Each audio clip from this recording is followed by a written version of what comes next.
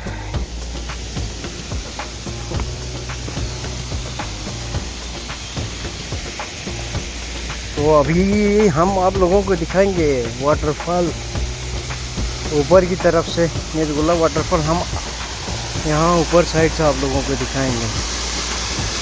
ये देखें, ये है जनाब जाहिद भाई, मेरा सीनियर, और वज़ीर अली भाई. ये भी यहाँ पढ़ते हैं रावलाकोट में. ये भी हमारा मोस्ट सीनियर. जाके आप लोगों को दिखाऊंगा करीब जाके वाटरफॉल के ना.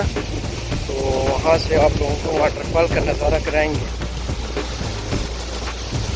मुझे लगता है अभी ये पार्क अंडर कंस्ट्रक्शन में काम हो रहे यहाँ पे ना इसकी, तो इतना सही नहीं बना. वाटरफॉल नहीं कहेंगे,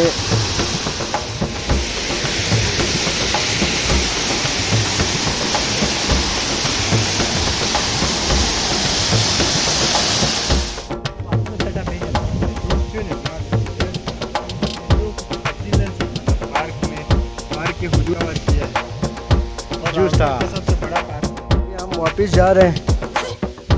ये पार्क तो शुरू होते ही ख़त्म हो गए, तो अभी हमने सोचा वापस जाएंगे, कहीं साए में बैठेंगे. यहाँ तो धूप भी लग रही. तो ये था मेरा आज का व्लॉग.